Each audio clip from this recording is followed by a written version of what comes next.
محترم ناظرین، السلام علیکم ورحمۃ اللہ وبرکاتہ۔ اسلامی سال کے اس پہلے مہینے کی اللہ تعالیٰ کے یہاں بڑی قدر ہے۔ یہ عظمت والے مہینوں میں سے ہے۔ تاریخی روایات کے مطابق اس مہینے میں بہت سے عظیم الشان واقعات پیش آئے ہیں۔ احکامات کے اعتبار سے صحیح اور مستند احادیث سے جو امور سامنے آتے ہیں وہ صرف دو ہیں۔ ماہ محرم میں پہلا حکم، اس ماہ مبارک میں مطلقاً کسی بھی دن روزہ رکھنا رمضان کے بعد سب سے افضل روزہ شمار ہوتا ہے۔ نیز 9 اور 10 محرم یا 10 اور 11 محرم کا روزہ رکھنا اور بھی زیادہ فضیلت کی چیز ہے۔ چنانچہ صحیح مسلم کی حدیث میں وارد ہے، افضل الصیام بعد رمضان شہر اللہ المحرم وافضل الصلاة بعد الفریضۃ صلاۃ اللیل، صحیح مسلم، جس کا ترجمہ یہ ہے رمضان کے روزوں کے بعد سب سے افضل اللہ کے مہینے محرم کے روزے ہیں، اور فرض نماز کے بعد سب سے افضل رات کی نماز یعنی نماز تہجد ہے۔ جب حضرت رسول اللہ صلی اللہ علیہ وسلم نے عاشورہ کے دن خود روزہ رکھا اور حضرات صحابہ کو روزہ رکھنے کا حکم فرمایا تو اس پر حضرات صحابہ کرام رضوان اللہ علیہم اجمعین نے عرض کیا، اے اللہ کے رسول، اس دن کی تو یہود و نصارہ بھی تعظیم کرتے ہیں، غالباً یہ عرض کرنا مقصود ہوگا کہ روزہ رکھ کر تو ہم نے بھی اس دن کی تعظیم کی، گویا ہم ایک عمل میں ان کی مشابہت اختیار کرنے لگے۔ تو اس پر آپ صلی اللہ علیہ وسلم نے ارشاد فرمایا، اگر اللہ تعالیٰ نے چاہا تو اگلے سال ہم نویں تاریخ کو بھی روزہ رکھیں گے۔ اس طرح سے مشابہت کا شبہ باقی نہیں رہے گا۔ حضرت عبداللہ بن عباس رضی اللہ تعالی عنہما فرماتے ہیں، اگلا سال آنے سے پہلے ہی آپ صلی اللہ علیہ وسلم کا وصال ہو گیا۔ اسی وجہ سے فقہاء کرام فرماتے ہیں صرف عاشورے کا روزہ نہ رکھا جائے بلکہ اس کے ساتھ 9 یا 11 محرم کا روزہ بھی ملا لیا جائے تاکہ یہود کے ساتھ مشابہت سے بچ سکیں۔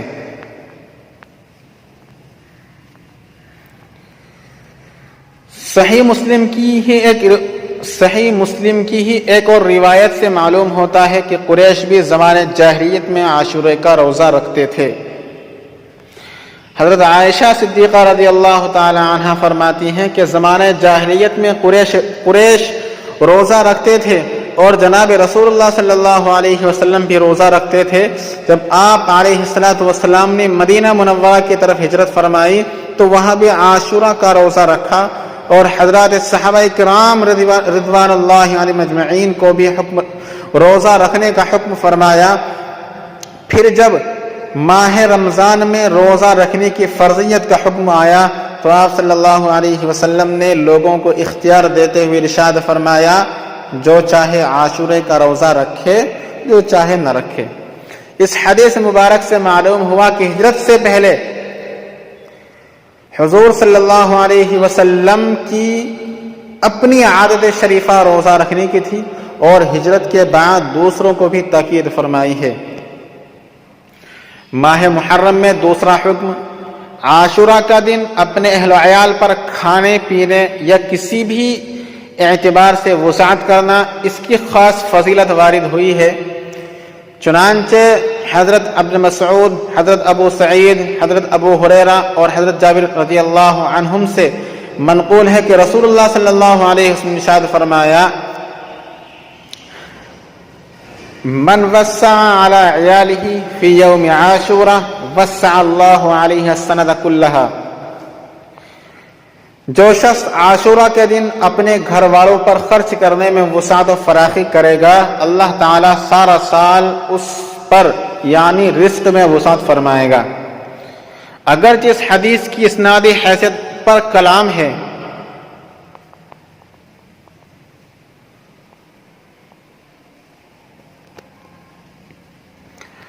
ماہ محرم سے متعلق دو موضوع احادیث۔ روافض اور اہل بدعت کی طرف سے اس ماہ مبارک میں کچھ موضوع اور من گھڑت روایات بھی علی اعلان بیان کی جاتی ہیں اور ان کا خوب چرچا کیا جاتا ہے، حالانکہ احادیث نبوی صلی اللہ علیہ وسلم میں اس بات کا ذکر موجود ہے کہ جناب نبی کریم صلی اللہ علیہ وسلم کی طرف کسی ایسی بات کی نسبت کرنا جو آپ صلی اللہ علیہ وسلم نے بیان نہیں فرمائی ہو بہت بڑا جرم ہے۔ ایسے شخص کے بارے میں یا ایسے شخص کے لیے جہنم کی وعید ہے، جیسا کہ آپ صلی اللہ علیہ وسلم کا ارشاد ہے، من کذب علی متعمدا فلیتبوأ مقعدہ من النار، جس نے مجھ پر جان بوجھ کر جھوٹ بولا تو اپنا ٹھکانہ جہنم میں بنا لے۔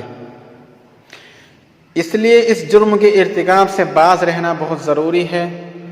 ان من گھڑت روایات میں سے ایک یہ ہے جس کا ترجمہ یہ ہے کہ جو شخص بھی شہادت حسین کے دن ان کے غم میں روئے گا، قیامت کے دن وہ اولو العزم رسولوں کے ساتھ ہوگا۔ اور ایک دوسری روایت میں ہے جس کا ترجمہ یہ ہے، جس نے پہلی محرم سے 9 دن تک روزے رکھے، اللہ تعالیٰ اس کے لیے ہوا میں ایک خیمہ بنائیں گے جو 1 میل چوڑا اور 1 میل لمبا ہوگا اور اس کے 4 دروازے ہوں گے۔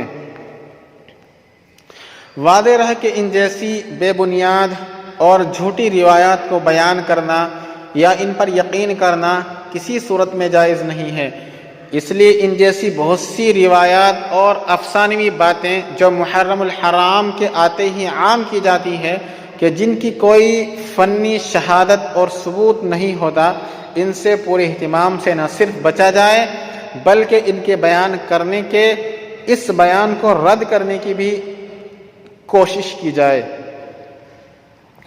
محرم الحرام میں سوگ کرنے کا حکم۔ ایک اور چیز جس کا رواج عام طور پر بہت زیادہ ہو چکا ہے کہ مہینہ غم کا مہینہ ہے، اس مہینے میں خوشی نہیں منانی چاہیے۔ کیوں؟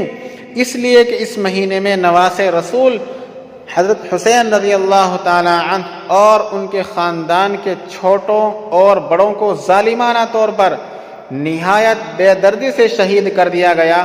ان کے ساتھ اظہار ہمدردی کے لیے غم منانا، سوگ کرنا اور ہر خوشی والے کام سے گریز کرنا ضروری ہے۔ سوچنا تو یہ ہے کہ ہمیں اس بارے میں شریعت کی طرف سے کیا رہنمائی ملتی ہے۔ اس بارے میں سب سے پہلے علامہ ابن کثیر رحمۃ اللہ علیہ کا قول ملاحظہ کرتے ہیں، ہر مسلمان کے لیے مناسب یہ ہے کہ اس کو حضرت حسین رضی اللہ تعالی عنہ کی شہادت کا واقعہ غمگین کر دے، اس لیے کہ مسلمانوں کے سردار اور اہل علم صحابہ رضی اللہ عنہم میں سے تھے۔ آپ جناب رسول اللہ صلی اللہ علیہ وسلم کی سب سے افضل لخت جگر کے بیٹے یعنی آپ صلی اللہ علیہ وسلم کے نواسے تھے۔ آپ عبادت کرنے والے، بڑے بہادر اور بہت زیادہ سخی تھے، لیکن آپ کی شہادت پر شیعہ جس انداز سے رنج غم کا اظہار کرتے ہیں وہ کسی صورت میں مناسب نہیں ہے، بلکہ ان کی یہ حرکات بناوٹی اور ریاکاری سے تعلق رکھتی ہے۔ آپ کے والد حضرت علی رضی اللہ تعالی عنہ آپ سے زیادہ افضل تھے۔ ان کو 40 ہجری 17 رمضان جمعے کے دن جبکہ وہ اپنے گھر سے نماز فجر کے لیے تشریف لے جا رہے تھے شہید کر دیا گیا، لیکن شیعہ ان کے قتل کے دن کو اس طرح ماتم نہیں کرتے جس طرح حضرت حسین رضی اللہ تعالی عنہ کی شہادت کے دن ماتم کرتے ہیں۔ اسی طرح حضرت عثمان رضی اللہ عنہ اہل سنت والجماعت کے نزدیک حضرت علی رضی اللہ تعالی عنہ سے افضل ہیں، جنہیں 46 ہجری عید الاضحیٰ کے دن انہی کے گھر میں شہید کر دیا گیا، لیکن شیعہ ان کے قتل کے دن کو بھی اس طرح ماتم نہیں کرتے ہیں جس طرح حضرت حسین رضی اللہ تعالی عنہ کی شہادت کے دن ماتم کرتے ہیں۔ اسی طرح حضرت عمر بن خطاب رضی اللہ تعالی عنہ، ان دونوں حضرات حضرت عثمان اور حضرت علی سے افضل ہیں، جن کو مسجد کے محراب میں نماز کی حالت میں جب کہ وہ قرات کر رہے تھے شہید کر دیا گیا، لیکن شیعہ ان کے قتل کے دن کو بھی اس طرح ماتم نہیں کرتے جس طرح حسین رضی اللہ تعالی عنہ کی شہادت کے دن ماتم کرتے ہیں۔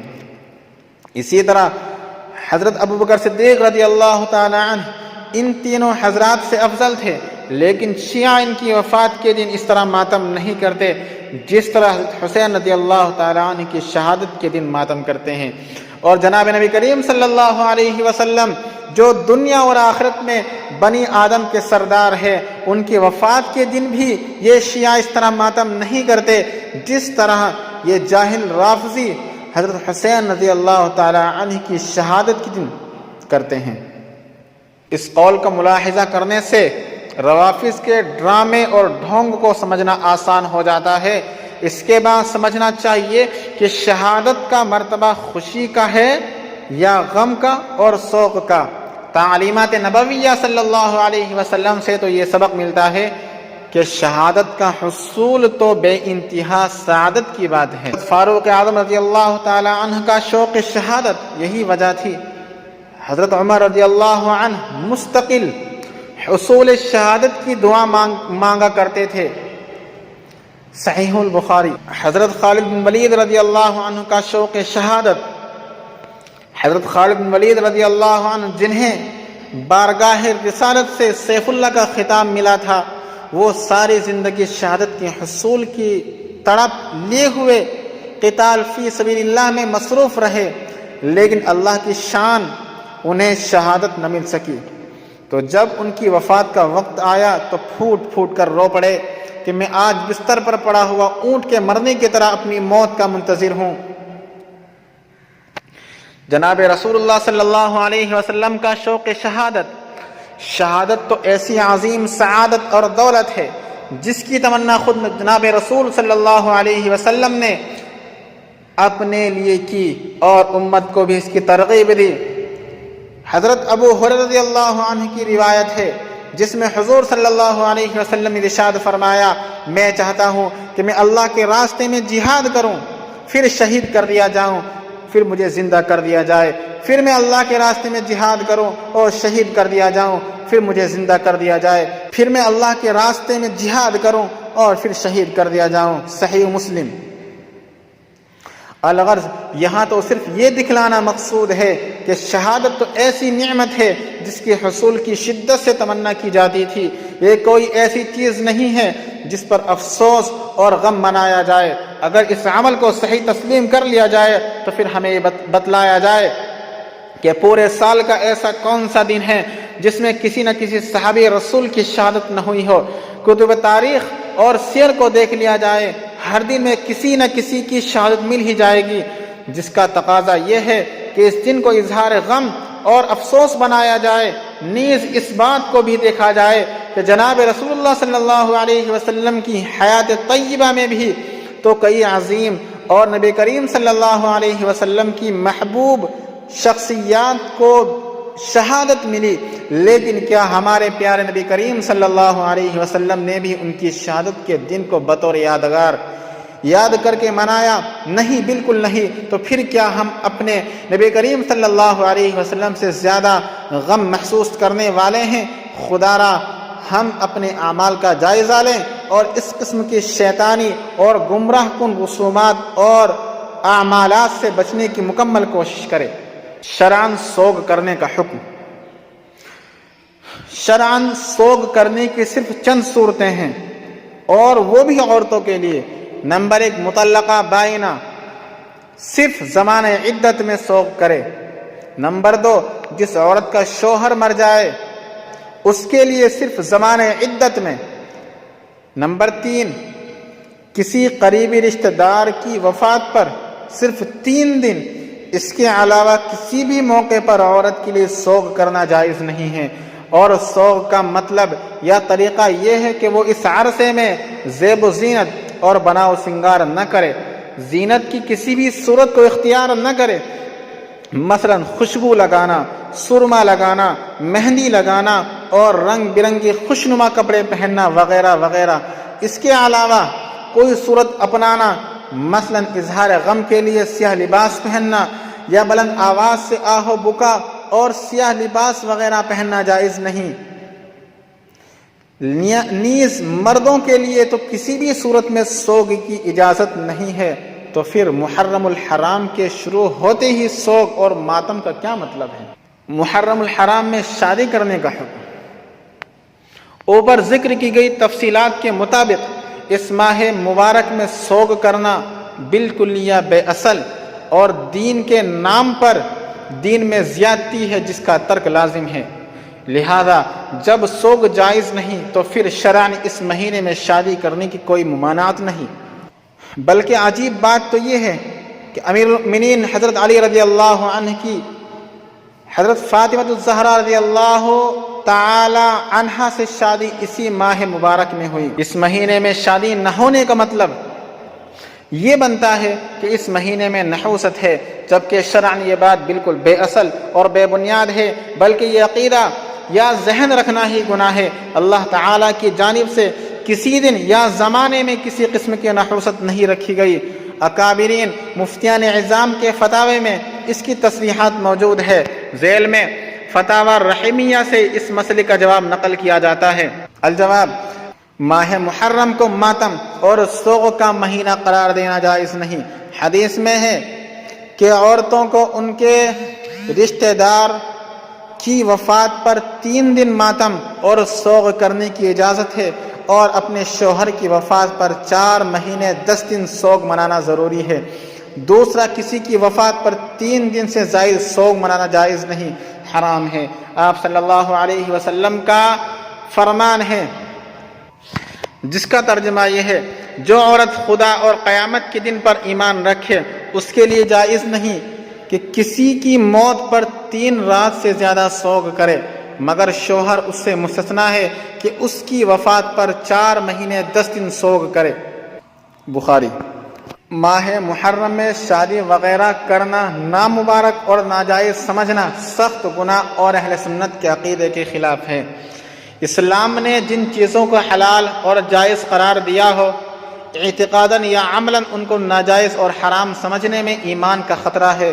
مسلمانوں کو چاہیے کہ روافض اور شیعہ سے پوری احتیاط برتیں اور ان کی رسومات سے علیحدہ رہیں، ان میں شرکت حرام ہے۔ مالب الدمن ہمیں ہے، جس کا ترجمہ یہ ہے: مسلمانوں کو کفار اور فساق کی مشابہت اختیار کرنا حرام ہے۔ صفحہ نمبر 131۔ ماہ مبارک میں شادی وغیرہ کے بارے میں دیوبندی اور بریلوی میں اختلاف بھی نہیں ہے۔ مولانا احمد رضا خان صاحب بریلوی کا فتویٰ پڑھیے۔